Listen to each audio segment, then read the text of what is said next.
Merci autant que vous. Meilleur VP na badino bazolanda biso. Toujours dans la profondeur à songe. Ndoto mo bine zala nini? Ndoto eza image nyonso mutazo akasuka lali. Parce que ba confondre ka parce qu'il y a une différence entre songe na vision. Ndoto nyonso mutalo tezala kaka nzambete. Toza na trois sources ya ndoto. Parce que on a trois dimensions, hein. Tout le monde a songe, vision, na prophétie. La prophétie annonce les passés, les présents et les futurs. Les songes annoncent les passés, les présents et les futurs. Mais sauf que la prophétie est différent. Parce qu'il y a une différence entre prophétie, parole de connaissance, et discernement des esprits. Bon, on peut dire ça comme on l'appelle prophétie, c'est-à-dire c'est prédire l'avenir. Jean na île de Patmos, est-ce prophétie ou est-ce songe? Bengango, est-ce extase. Il est sorti en lui-même. Là qui profondément on est songe. Les songe. Mais ce qui là qui pense au moni on est vision. Trois sources. Diable, Nzambe et puis Namutu. Tout ba nanu na Nzambe.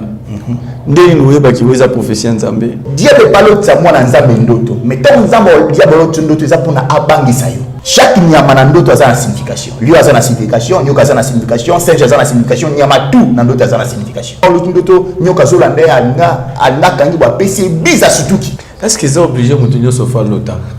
Parce que les appuis n'ont pas tout l'autre en avant. Ils ont battu l'autre à té, battu l'autre à Bosanaka, et battu l'autre à Kamaka. Deuxième catégorie, battu l'autre à mais après avoir l'autre à Bosanaka. Et ça m'a dit, il y a une main noire et face à Bando Touana. Pourtant, d'autres m'a dit que ça m'a rapidé par rapport à notre malam. Tout ça qui est dans le monde des ténèbres. Ceux qui Lucifer à Zoloba, Satan à Zoloba. Soit à niveau de C, au Yoka, et au Kama, quel n'a matori. On a trois dimensions de sagesse. Il y a la sagesse humaine, il y a la sagesse satanique, il y a la sagesse divine. Par exemple, nous avons pas ça dans ma caste bichu, pas ça dans grâce ou na bichu, mais c'est trop dangereux parce que diable n'a pas comme les a révélé. Ah binoué. Nous sommes soit sida na kindoki. Alors nous toi bimana mobile mbamo na sida.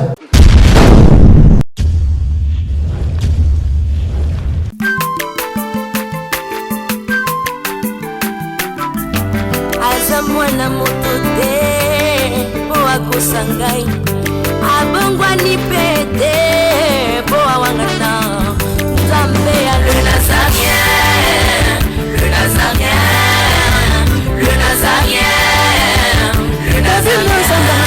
Bana kitoko kuma mukondima atako babakola ki mafuta na musakolima lelo ya yobolingo bateli le Nazarien lipamboli oyo mona na katempeni mama kantelobi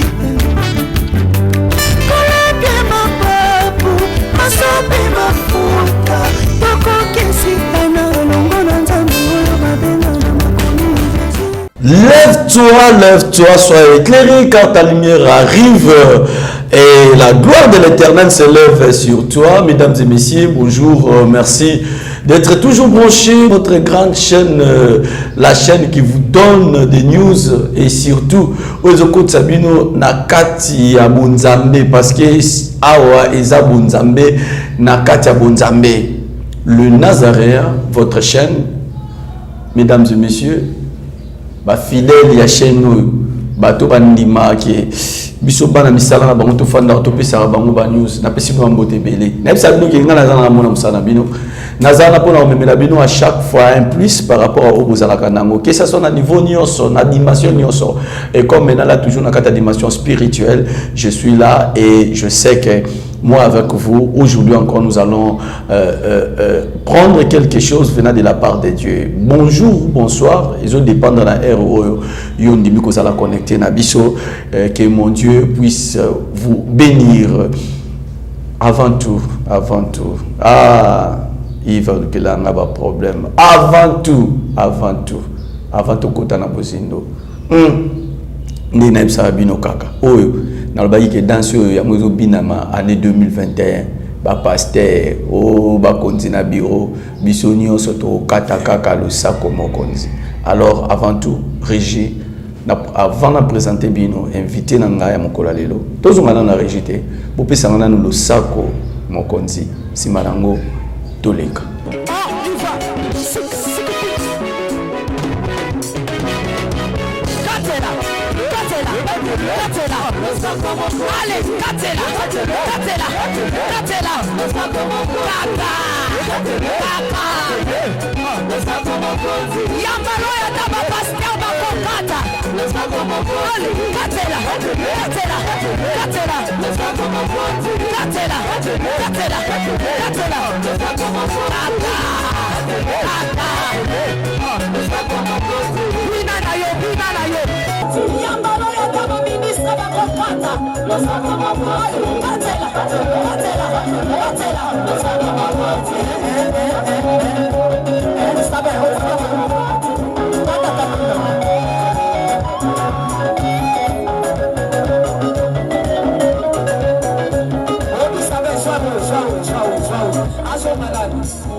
Nazokatela nzambe losako na sesiko. Nazokatela losako siko kuna. Nalingi nakatela nzambe losako. Losako awa. Aniva. Allez, katela. Allez, tozosonga siko, tozosonga. Tikela katela.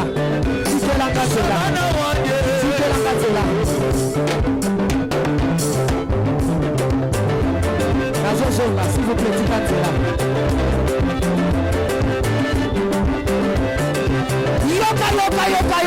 Yoka. Olingi lipa. Olingi kopot. Olingi mosala. Bona nini?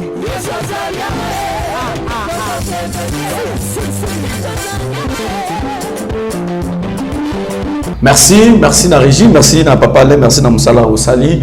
To pambolami na mokola lelo, mama nangai ici kozanza mbapambola yo, Queen Madère, ina bengaki Queen Madère talaka mafuti bandana mutuaron ezokita mama Tiffany, la DG à chaîne oyo, mama Tiffany na peso bambotebele ici kozali. Je suis ensemble avec un enfant de Dieu, un prophète. Bilumu Boyoka Oyaza na Kinshasa babengaki général na habité ceux qui achela nani libaya na habité mais Bilumu Boyoka il s'agit du pasteur le prophète Josué Bondo à qui je dis bonjour. Bonjour, messieurs les journalistes. On a bien un miracle. Ah oui, il y a un miracle, santé bien. Oui, Dieu est en train de faire merveilleux. Merci autant que vous. Merveilleux. Bana Canada, bana ya Paris, côté il y a Richard Kimondo na pesi na Mbotebele et na Bosanité Ricky Bazou toujours na Paris na pesi Mbotebele Freddy CCB na Lyon toujours na France na pesi Mbotebele na ngai na benga kyo to solo la nanu lisolo mo ya basonge alingi to lobela na o Italie bandoto OK pona yoka yo kolobana kama bandoto aux après naza prene pona o ya no la mituna nanga na o la mituna nyonso selon la grâce de Dieu nyonso pona yo nyonso pona yo lelo na pesi ela kako salela yo awa toke sikonga na to ban émission. Josué Bondo le prophète songe noto na lingala na tolobila ben impact dans mosima mais tozongi na na profondeur à songe noto mo benezala anine. OK, merci beaucoup. Par rapport à ma songe, c'est une grâce qui nous a basalingai. Et puis pour votre information, j'ai même par la grâce de Dieu, déjà même basé la bis. Ok. Na ba livre sur les songes. Je pense que le livre, on doit quand même le publier, mais déjà, c'est déjà préparé par rapport à Ndoto. Lorsqu'on dit Ndoto, Ndoto est anine. Ndoto est une image nyonso mutazwaka soka lali. Le image nyonso mutazwaka soka lali ba benga Ndoto.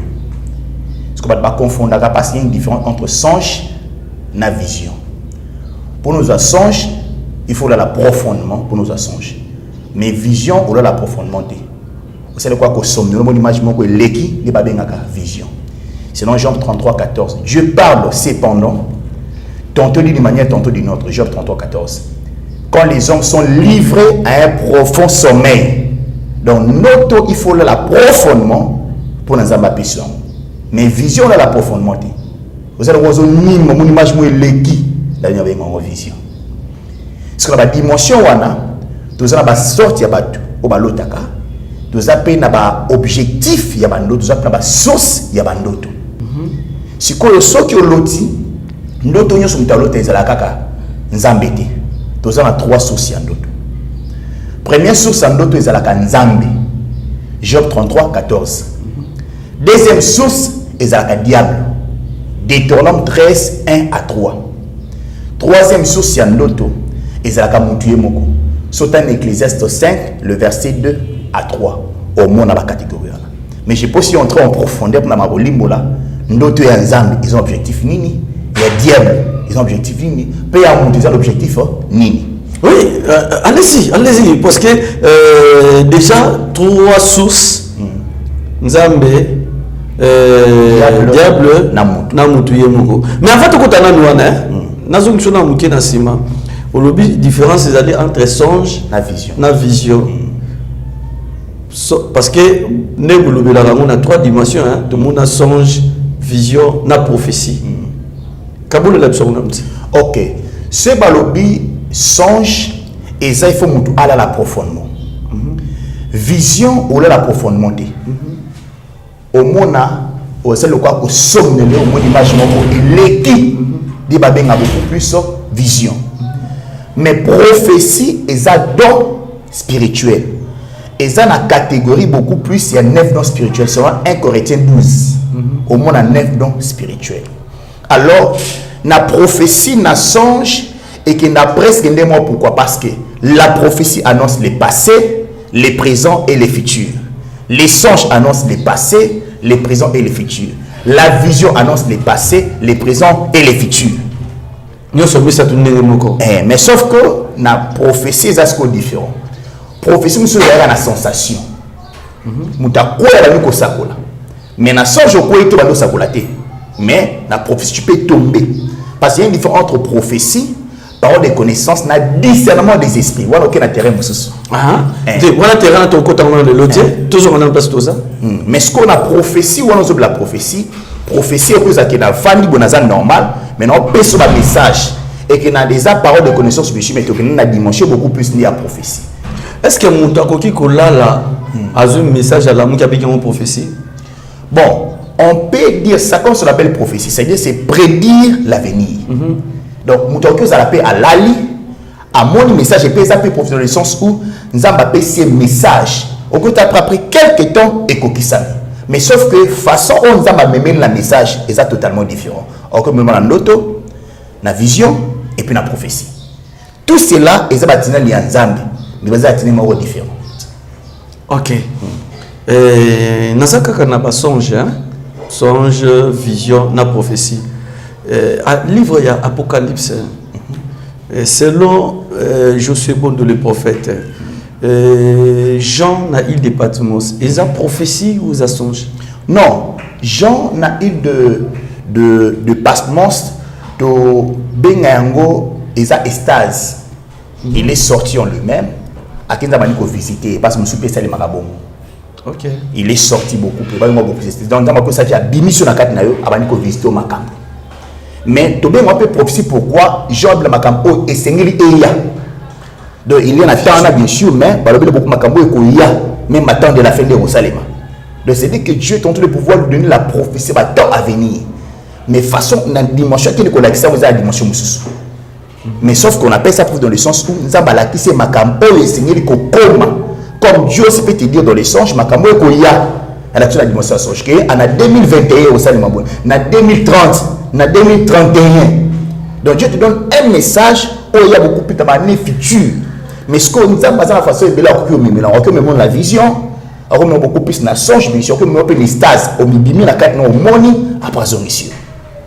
Ah, on a un mystère en Zambie. Ils ont un mystère en Zambie. Il y a un qui se trouve dans le capena tu expliques moi penza boto ko au kabolango te vraiment parce que tu regardes bateni na muzala qui songe ni na muzala qui prophétie ni na muzala qui vision selon Nemo Lubeli pour ceux qui mutu alali n'est-ce pas nasa pongi ba bimisie neti ba bibisa qui Jean ba déposer quelque part et ko kozala pe vision et ko kozala pe songe et ko kozala pe prophétie. Mais sauf que par rapport à Jean, on ne sait pas, il était endormi profondément. Azaki endormi, Azaki kabwaka ninisu. Là on ne sait pas. Ah donc la différence dans les positions écoutez position écoutez l'eau. Ceux qui ont qui profondément on les a songe. Les a songe. Mais ceux qui ont qui pensent au monde on les a vision. Donc ça un peu ça. Voilà, trois sources. Trois sources. Diable, Nzambe et puis Mutu. Na Mutu. Tout bana na Nzambe. Ndeni noyeba ki weza prophétie Nzambe. Ndeni noyeba ki weza prophétie à diable et puis ndeni noyeba ki pardon songe hein. Toujours la prophétie toujours la songe. Ndeni noyeba ki songe les Nzambe, songe les pour Mutu na weza ya diable. OK. Na banda d'abord na oya Mutu, diable puis Nzambe parce que Nzambe eza ba dimension un peu libre. Non. Mais songe à liboso ce qui source eza Mutu. Sotani na Ecclésiaste, si les songes naissent au milieu d'une multitude des occupations, la voix de l'insensé se fait attendre. C'est-à-dire qu'il se peut que au travail na banque, au compte rambo, il se peut que au lali, au lieu de d'autres comptes bon. Au moins, c'est moi, là, frère, moi, ma casse parce que j'ai victime, j'ai géré la jeunesse pendant 7 ans. Bah, c'est un million sur le plan d'autres qui n'a pas il se peut qu'Allah a raisonné dans mingi. Et surtout que tu es beau. Voilà. Ok. Mais c'est là à partir à quelqu'un déjà la balle. Ah, ça va là, ça va là. Madame, son épouse. Son excellence, madame, mon épouse. Ah, son excellence, madame, voilà. Appelez ce mot si vous allez. Ok, allez-y. Donc, ce que c'est peut que au raisonner peut moutou mingi. C'est peut que au là l'autre une auto, bobal na moutouana. Ou on est à source ya moutoué moko. Donc parce que moutou est sa carte mémoire. Pendant la journée, il y a un risque. Ils ont pas mis, moi, mon soeur, moi, sakanami pendant la journée. C'est plus qu'à la l'autre, on va comme ma camarade naï. Junior, personne ne l'a naï. Au bête di gogo bamba, moi, on a ça de quitter. À sakanami mini pendant la journée. Et c'est plus qu'ils ont la bande de naï. Là, la première source, c'est l'homme lui-même. Parce que deuxième source, il y a une autre, c'est la Satan. Deutéronome 13, le verset 1 à 3. Il est écrit ceci. Si c'est là parmi vous un songeur ou un prophète qui t'annonce des choses et que cela s'accomplit, mais tu dis d'aller adorer d'autres dieux que toi tu ne connais pas, il ne faut pas les faire. C'est Dieu qui te met à l'épreuve. Okay. C'est-à-dire que Dieu ne parle pas de ça, moi, dans un ndoto. Mais tant que Dieu parle de ndoto, c'est pour na abangi sayo. On va même parler des songes qui annoncent Yabanyama. Chaque nyama na ndoto a une signification. Lui a une signification, nyoka a une signification, singe a une signification, nyama tout na ndoto a une signification. OK. Donc ce que Dieu veut saluer ndoto, eza beaucoup plus pour na abandisa yo. Au moins surtout qui moi le ndoto nyoka zo landa ana kangi ba pc biza surtout qui. Là ce sont des songes au moins l'amour que ozolenga. Ce sont des songes qui a comme source les diables mais pour na bandisa yo. Mais troisième source qu'on est ezalaka Nzambe. Ce qui Nzambe l'otio ndoto selon Job 33:14. Premier objectif ya ndoto ya Nzambe ezapona a avertir yo. A avertir yo. Sotani na Matthieu 1:19, Joseph alinga benga na Marie parce que Marie comme na zemi. Jésus va dire ko bimana Marie d'accord. Moi ce qu'on a bimana etini na comme na zemi. Il faut na benga na ye. Na ndoto anja bimana non ko benga na Marie te. Zemi wana eza ngai alina sala mabe mais na ndoto za masenini à prévenir. Donc la première mission à songe c'est ça pour prévenir mutu même si on lobi que lobi no que mona mutu ana kitoko bundela mutu ana nyongo o lanja c'est non ko sala ngode piège les liboso na yo raison pour laquelle c'est important au kama bandoto wana on l'appelle la catégorie ya bato Première source, premier objectif en d'autres ensemble, c'est pour prévenir. Deuxième objectif en d'autres ensemble, c'est pour avertir. Matthieu 2, 12 à 13. Ba marche baki ko adorer Jésus. Ba mba zonga na ndoto za mabini. Est ba marche boy, est une ange, est ba marche boy. Bozo et péroté. Ce besoin kuna en bomabino. Même chose avec Joseph. Joseph ange abimé na ndoto non, kimisa moi na boyo parce que ego na boba ba miki nyonso. Donc quand Dieu te fait voir un songe, deuxième objectif et ça pour avertir ma beza liboso. O la l'auto accident. Au lac notre battu le poison. Donc Dieu déjà t'averti que liboso na le poison ezali. Liboso na les examini bon là. Des objectifs à son Jazambe. Et puis troisième objectif à son Jazambe, Zambo l'autre saoté. À qu'est-ce qu'on l'autre ça va ngona na yo l'auto. Sotani na Genèse 32 24 au monde à la base de Jacob na sala Jacob mabe. Mais na ndoto za la mele ba c'est là-bas qui n'est pas en Jacob ni en bien ni en mal. Et puis Jacob, la botte à côté de Jacob qui n'est pas la mabe. Mais maintenant, on a averti na simba yote. C'est-à-dire que Dieu aussi peut faire en sorte à l'axiba nguna na roba kumba bundisa kao. Na ndoto ke bon me ko simba mo na ngati ko simba ye boko kufa. Anaso ko la mtu azo la ngai ke nzamba lote ba nguna na ndoto akizo pour la tira na. Amen, amen, amen. Ah, je suis bon de le prophète, le général. Bon, question générale, non, si, ma sécurité pour la question mondiale, la provocation. Prophète, je suis bon de Nzambe, à l'otisa Kamutu, à l'otisipe Banguna, de Moutoloba, au ici trois dimensions, il y a songe, Oyutaka, et pas il y a Nzambe. Nazongi, na esikamu Koloba, songe ya Moutu Yemoko. Ok. Alors, nous avons comprendre que, ou bien yoza pasteur, mutoye a yebisio ndoto na ye. Ndenge nini yo yebaki o eza nzambe, o eza yemoko ou bien o eza diable. Parce que na kopé ce exemple moko ute ko lobangwa. Mwana moko azo sakana na mingi na moyi, na mituka, ti na buto alali, azolo yemoko azomilobela jing. Maman na mwana foza bazo pumbo yemta okumba mituka bandoki. Ah, OK. Ba bengani pe na ndako. Mais oh mwana tuka kumba gine mituka bandoki te, ezalaki masano zali ko sakana na moyi. Comment est-ce que tu recommandes à niveau comprendre que oyo na oyo zaboy? OK. Vous devez savoir songe et ça langage yanzambi. Il est écrit ici. Dieu parle cependant tantôt d'une manière tantôt d'une autre. Songe et ça langage yanzambi. Vision et langage yanzambi. Prophétie et ça langage yanzambi. Alors ce qui moteur au PC beaucoup plus songe. Bien que tu veux interpréter bien sûr, mais bien sûr moi tu peux taper la prière. Ça m'a plus éclaircissement. Parce que songe n'est ce que l'autre. Il faut poser beaucoup plus de références dans la Bible. Parce que la Bible, c'est la prophétie par excellence. La première chose, il faut d'abord considérer d'abord Nzambe. Deuxième chose, tu dois chercher dans la Bible. Et puis troisième chose, tu dois beaucoup plus ni système, il y a répétition. C'est-à-dire qu'il faut avoir confirmation, il y a notre loti. On a aussi la confirmation. Il y a un moment qui est temps où il faut avoir l'autre liboso, un autre balai. Je sais pas, tu n'es pas et puis il a déclaré ceci. Quand c'est une chose se répète deux fois, c'est-à-dire que Dieu l'a arrêté d'avance. Alors, signe pour la prière, d'abord, il faut d'abord la prière au bon de réellement, et ça la source mini. Deuxième chose, il faut le comprendre beaucoup plus par rapport à la Bible, parce que la Bible, c'est la prophétie par excellence. Et puis, la troisième chose, il faudrait beaucoup plus que ça là, comme j'étais en train de dire ici, il faudrait beaucoup plus que tu as beaucoup plus ceux qui ont la répétition. Moi, on a dit que dans l'autre pour la deuxième fois. Tu peux prendre ça dessus au prier et tu ne qu'est-ce que l'autre pour la deuxième fois. Soit l'autre pour la deuxième fois, vraiment qu'on néglige le sauter, en considération. Parce que les pensées peuvent voir ça une fois bien sûr, mais comme une répétition, bah les vérités. Est-ce qu'ils sont obligés de tenir sur l'autre? Parce que les autres n'ont pas sur l'autre, on va monter. Ok. Est-ce qu'ils sont obligés de tenir sur l'autre? Là, aucun moment la catégorie. Tous on a trois catégories à bateau. Et ça, bateau balo tarate, bateau balo taraba, bosanaka, te bateau balo taraba kamaka. Ah, Binoué.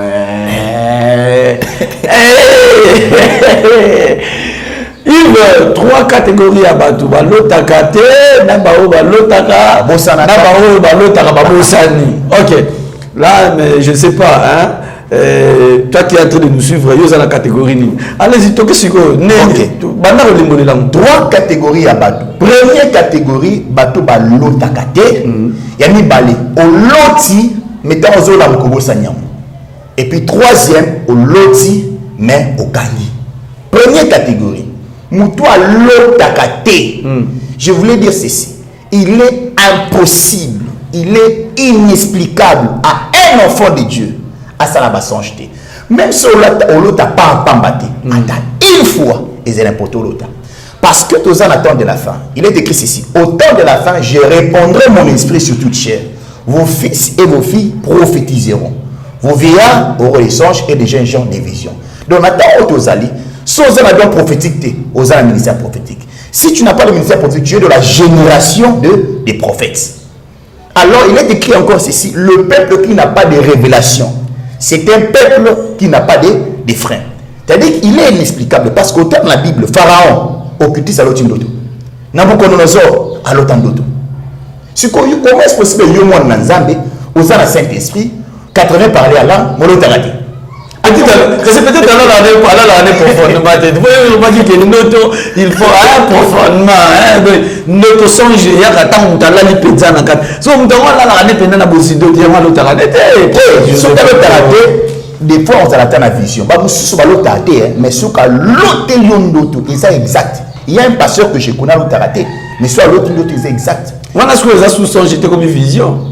Alors, bien sûr, il y a soit vision, soit une auto. Mais il faut quand même vous en quelque chose. Le bateau va l'autre à la et ça m'a la monté. J'avais reçu un enfant sorcier. C'est un prophète Josué. Monsieur appelé ça en mode des ténèbres. Nalim sur notre maman là. Non, il y a qui dit là, mais ça. Ah, Atania ou Kondoko. Namona yo. Nachayo na mwamba. La minute on a 4 abena katika tasaka fufu. Oui. Alors, est-ce que tu bonjour? Boni. Et l'autre côté, et puis qu'il y a mon bureau à travailler tes micros. Donc, dès que tu as un galère à niveau 0. Tout ça là, oui. Moi, il y a un bon vraiment mingité. Mais nous avons chez Labino, moi, je suis dans l'agence Nazareta. Sarita, c'est du sérieux. Oh. Maman, comment est-ce que donc yo pesa au fouti mbongo kuna partir à Poto biso to ya to jibilo. Na bengi ya Scotty. Agence moi ifungami comme on Nazareth. Na kufie. Agence lisusu. Donc ça sous mulongo kuna. Pendant cela sous. Kuna iza mamba mulongo te. Ye si afuti mbongo kuna partir à Poto biso tozo ke ko récupérer biloko oli. Ah tika boyeko. Yeso mona makamba bongo na monte. Bat pape si mbongo kuna biloko ke récupérer biloko oli na agence. Ezalaka. Mais moi bandi. Maman. Dès qu'il nanga yebisi ngai mena ndimite. Na lingi na mona ki mona beso po likamba boye na monde na ne salamate mama yebisa kai ba pesi mbongo kuna biso to récupérer biloko kolia awa ya solo boutique Nazareta ezali boutique où ezali à distribution de produits alimentaires na sali poto sunga bandeko oyo même ba oyo bazana na peu de ressources. Comme nous avons été à niveau à Kinshasa, même avec un petit rien. Donc, à partir de $10, $15. Donc, si vous avez un bon côté, nous devons nous apporter au Sunkayo, à Ozuka Bilogolia. Eh, maman Nazareth, Nzamba Pambola, Bakse Mikole Bele, Awa Nasena Mokili. Et bon, Awa Tozawa, Potoyeba, adresse à Awa. La boutique Nazareth a été ici à Koubungate, Toza Sir, avenue Monkoto numéro 1, direction Elengesa. Face à face na église catholique Saint-Vincent. Ah, direction Elengesa, Monkoto numéro 1, à face à l'église catholique Saint-Vincent. Ah, Saint-Vincent d'école. Bon numéro de téléphone, vous en avez déjà, vous en avez. On a 3 numéros pour Paris, vous en avez un numéro pour la Suisse, vous en avez un numéro pour la Suisse. Ah! Non. Nazareta. Nous allons la Congo Sili. Julia, nous allons kangisa kia fufu. Eh, ya modé, yo bandika na fufu. Oui, pour la Nazareta, tu as un système en bimbi, dans Bongo Shingo. Bon, ok. Vous allez Silio. Ça, c'est du sérieux. Maman a l'autre à l'insulter. Alors, ce que l'autre oyo va venir non parce qu'au travers ndoto oyo va venir na yo Joseph ayeba ko comme mokonzi partir en ndoto au travers ndoto goût ça la béni au travers ndoto goût ça la maudit moi je savais que je serais un homme de Dieu toi là moi l'autre ndoto nous pour na ba non ça ba campagne ba stade c'est que je voyais comme étant les songes annoncent l'avenir de quelqu'un Jacob a tambola na ndoto même Salomon tant ça va bimela qui par rapport Isaac na ndoto a tout na personne na Salomon Isaac na ndoto Isaac physiquement boité au travers un songe tu peux être béni au travers un songe tu peux être maudit au travers un songe je peux même t'empoisonner. Il y a des gens qui ont été empoisonnés par Nabando, alors tu ne dois pas azolia moi je suis poison et je vais même expliquer les songes sur l'autre dans l'autre lien. Nous sommes soit sida na kindoki alors nous doit bimala mobile mbamo je sida. Donc au travers un songe tu peux connaître même ton avenir.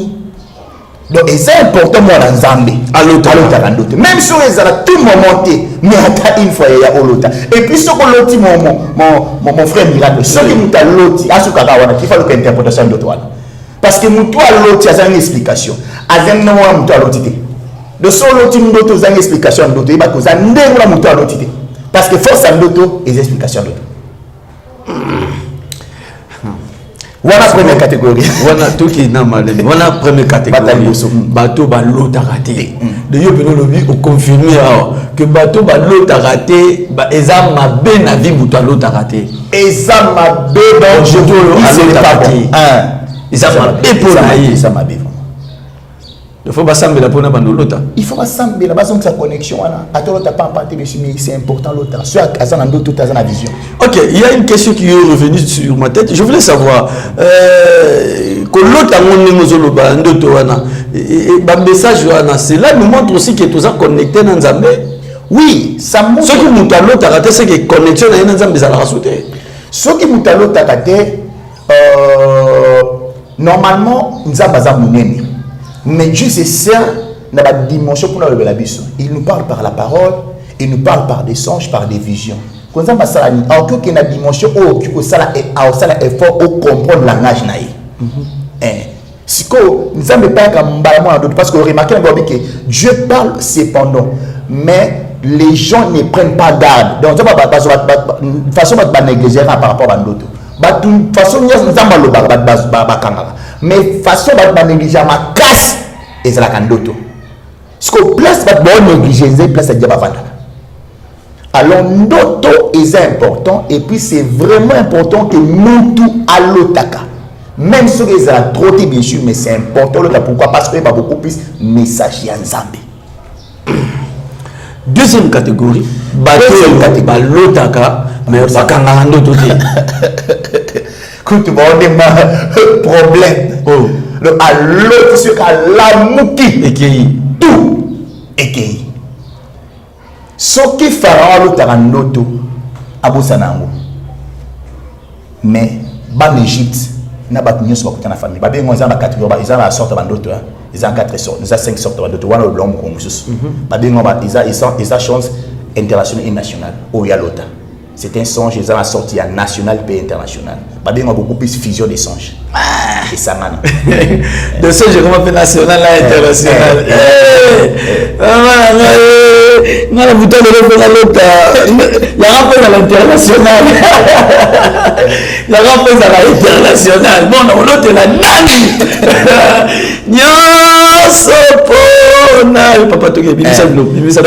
C'est-à-dire que deuxième catégorie, l'autre mais après avoir que l'autre a bossanaka. Et ça m'a dit, c'est-à-dire il y a une mémoire et face à Bandotouana. Pourquoi? Et ça na maman moussa l'autre l'autre m'a tant na lupango. Surtout qu'il y a bossé naïe. A l'autre la mon amour et moi aussi. Tant ou a bossé na bani ko sur la pays blamba na tongo et comme 12 heures pour informer que moi va tout sur place à Koufi. A quand na l'autre qui ndoto. Il y a des gens qui rappellent quand na l'autre. Tant l'autre comme ça me se rappeler que na l'autre l'autre. C'est-à-dire qu'il fait un songe, il oublie. Parce que le diable dit que ce que ce que nous tous en capacité de mettre ma bosso, oh bah diable va fonctionner ma bé. N'a la rata ba makama musu à partir na l'autre ndoto que l'eau est besoin de salima. Place à peine à kendate et puis nous avons épargné ngai. Que ce que na bossa na ma bé ni comme na ngai. Donc ce que l'autre bossa na ma bé pourquoi? Parce que diable va ka ko effacer yo ou ba plan ou azo monster ko le bosso na yo. Et puis que l'autre ndoto ko bossa ma bé parce qu'ils appellent le mot on va prévoir le bosso na. Nous remarquons quoi? Ce que nous allons ndoto ma bé. On s'est effort à prier qui a le moulin. Mais notamment là, moi, c'est l'effort à côté. Et pourtant, notre mabé, qui s'est rapidité par rapport à notre malam.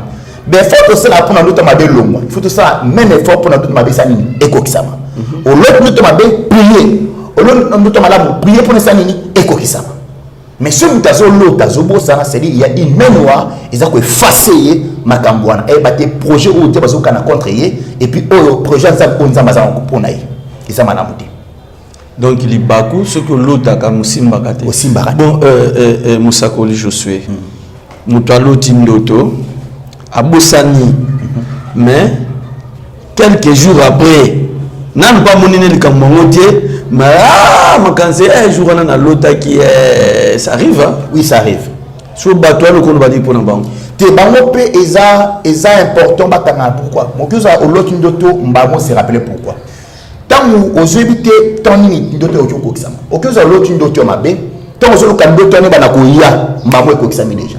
Et donc, quand tu avais vu ça, c'est la prière pour les sanini et l'eau. Parce que Dieu nous montre pour nous prier pour nous écouter ça matin. Alors, ce que tu vois sur le coca, le cas qui est d'autres zones de là, ma belle Dieu, tu peux donc, tu as besoin de retarder pourquoi parce que ma belle comme ma banane. Donc, c'est en ce sens. Voilà, deuxième catégorie. Deuxième catégorie. Troisième catégorie. Troisième catégorie, vraiment, on va béni de Dieu. Azolota, Azokama. Ah, bah toi bon vraiment, Dieu va tout aussi prendre. Azar la prophète. Azoluta. Chez ma bébé ya mon ma bébé ani bu anu soni. Eh, maintenant ce muta loti akangi parce que noto eza la magie en Zambie. Pour nous comme la niveau quand noto il faut appeler un niveau de spiritualité d'esprit. Parce que mon de moi kazaki na sorcellerie et c'est ngabo. Donc zaki na monde des ténèbres. Ce qui Lucifer azoloba, Satan azoloba. Soza na niveau ya C oyo ka etoko ka makel na matoi. Mais sous un niveau nicolo, clairement, les animaux dans Zambie. Quand tu parles au travers des songes, sous un niveau de spiritualité élevé au Cameroun. Mais sous un niveau de spiritualité, dans ces mots, exact. Parce que qu'est-ce qui fait à ce que nous avons un niveau de spiritualité? L'on a les bossos, ils ont des prières personnelles. À part pour être dans l'église, ils ont des prières pendant combien de minutes? Ben, nous sommes à prier dans la beauté. Avant là, nous avons débattu dans Amen. La chair est faible, l'esprit est bien disposé. À la lit. Deuxième dimension, il faut savoir que la vie a sacrifice. Lorsqu'on parle de sacrifice, tout le monde a gêne, tout le monde a ngomba, tout le monde a retraite, tout le monde a veillé, il y a sacrifice. Et ça qui est grâce à Moutisani et Koulemandoto. Troisième, ils appellent vie à sanctification. Il y a Kobanga Zambi. Quatrième dimension, ils appellent vie à concentration. Comment tu te consacres? Zamba se concentrer. Nous sommes dans la concentration à ta moukete. C'est aussi la concentration. À part la concentration, il y a aussi la consécration. Comme il pèse ça, et pas un zambé. Toi, il pèse ça, et pas un zambé. Zamba arrive la caille. Prophète José Bondo, parce que ça c'est juste l'introduction. Oui. Nous allons aller petit à petit. Ok. Qui nous comme sur les impacts ya basonge. Mais tout le monde qui est malembe. Il y a une question par rapport à Batou Bazali, ils ont la catégorie Batou ou interpréter Bandoto Batou. Oui.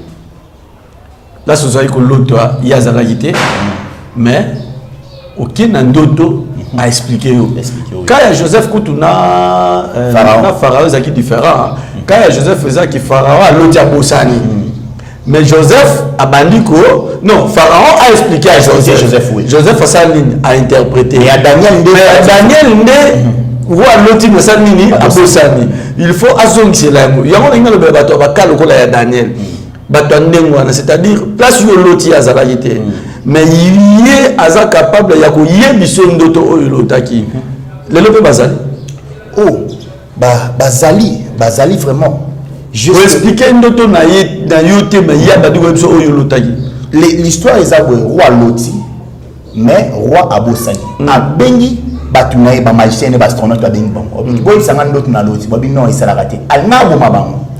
Dena bino bazala na raison bazala na to. Te selon les morts bazaki na raison. Parce que ça le marqué, il faut que ça ndoto na yo ba ngoli. Mais selon Dieu, est ça possible. Au lieu de te bosser na ke o lukanzambi, ateklenga ndoto parce que mitapi son ndoto na nzambi. Selon Dieu, c'est possible. Parce que Daniel a dit que pété à Olukanzambi. C'est-à-dire que non, on va consulter. Non, on va consulter. Nous devons consulter, mais tu as dit que tu as Et puis, tu as un CD, et pas un CD, une explication. Bazali. Parce qu'il est le même hier, aujourd'hui et éternellement. Ce que vous avez fait dans la Moulin Nzambe, il y a l'esprit de Dieu. Lorsqu'on dit le discernement des esprits, c'est-à-dire c'est une personne qui est en mesure de lire la pensée des gens. Jésus ayant connu leur pensée. Mais il y a aussi des gens qui ne prient pas. Mais aucun ndoto na yo ou expliquer à l'imbole lieu pays ndoto wana. Oui, tous en a 3 dimensions à sagesse. Il y a la sagesse humaine, il y a la sagesse satanique, il y a la sagesse divine. La sagesse humaine, ils ont par rapport à l'expérience. Ma capo bet la moutoana c'est il déjà vivre en haut et puis nous soit cette explication. Il y a en mesure moi nous sommes à mon colo bien sûr mais on peut explication à vie dans les cas.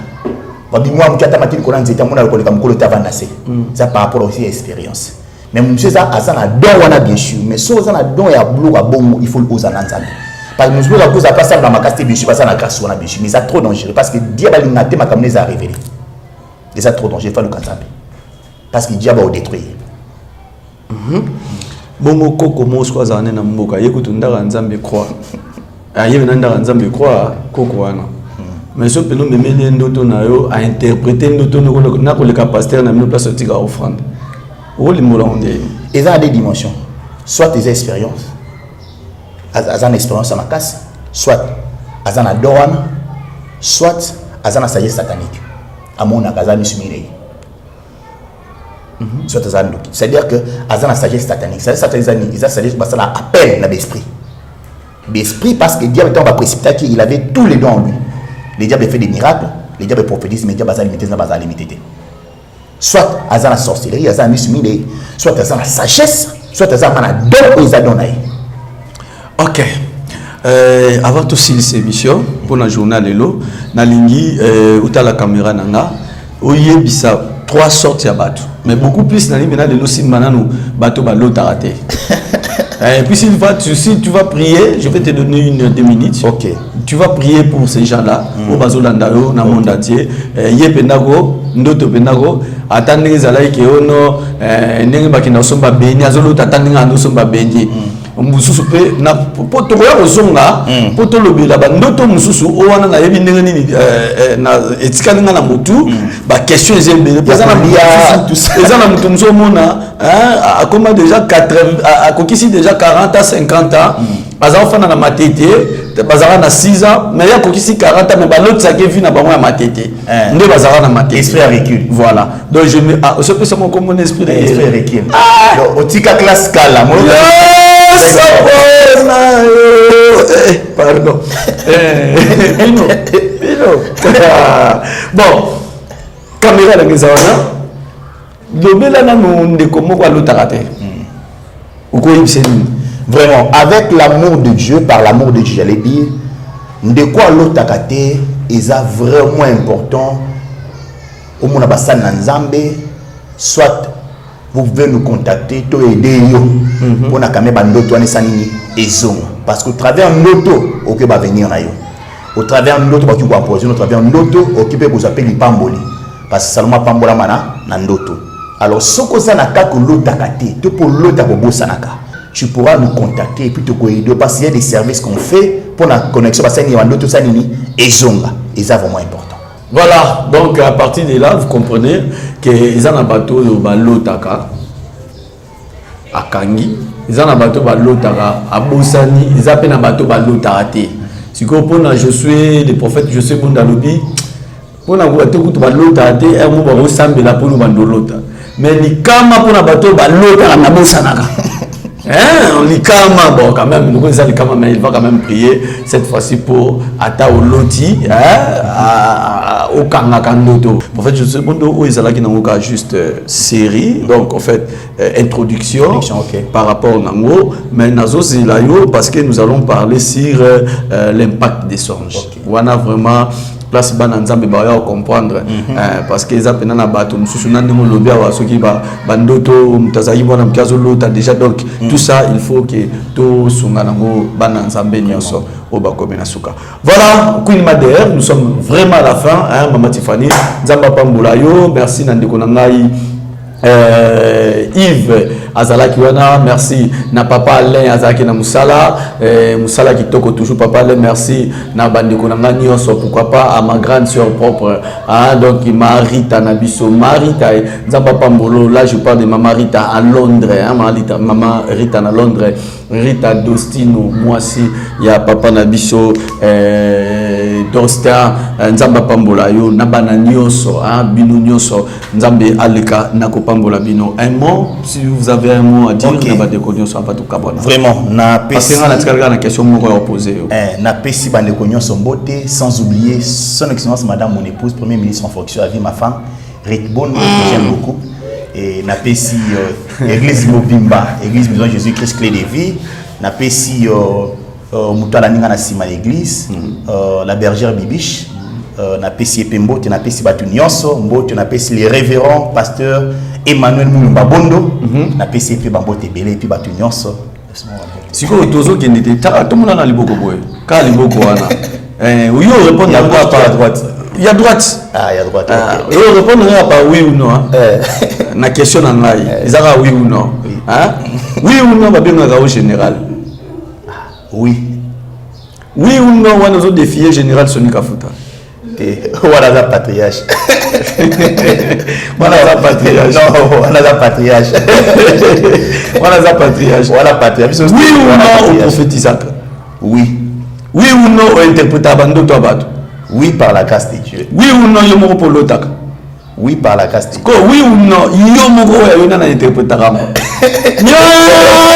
Sapona yo lelo na pesi elakako salela yo kozonga musika te toujours na les Nazaréens awa déplacement solo fani nzambe na pambola bino bye tokutani bala sima na olia bakiti na bamesa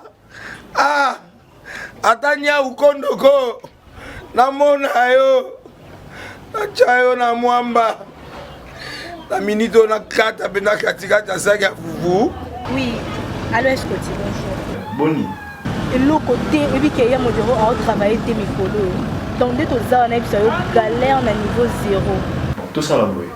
Ngai naza na mbongo vraiment mingi te. Mais nazo tchela bino moi mukio naza nango na agence moko boy Nazareta.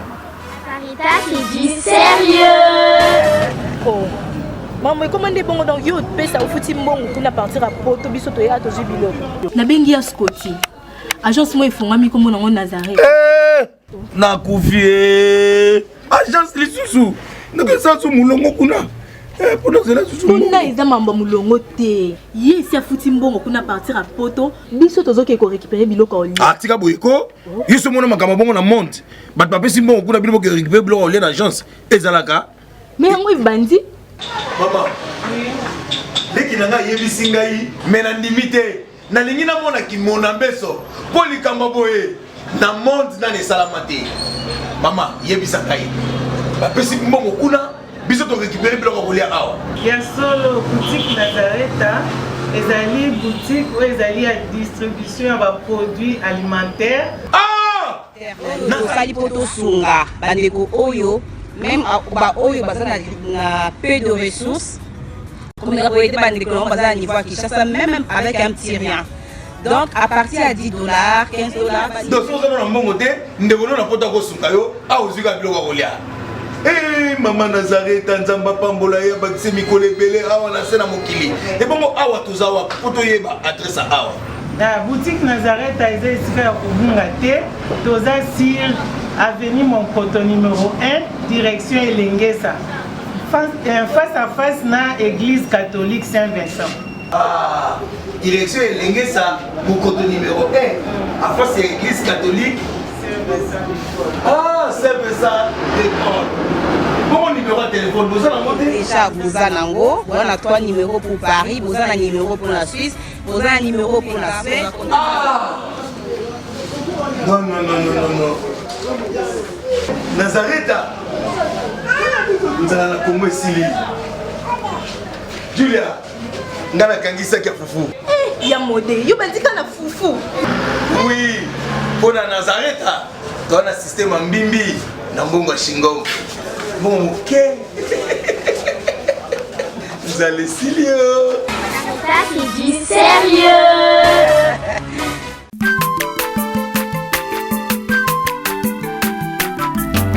Aza mwana moto te po akosa ngai abongwani pete po awangata nzambe ya le nazarien, le nazarien, le nazarien, le nazarien. Ebana kitoko koma mokondima atako bapakolaki mafuta na mosakolima lelo yayo bolingo ebateli le nazarien lipamboli oyo emonanaka te mpeni mama kantelobi kolapie mapapu masopi mafuta tokokisikana elongo na nzambe oyo babenga na makomi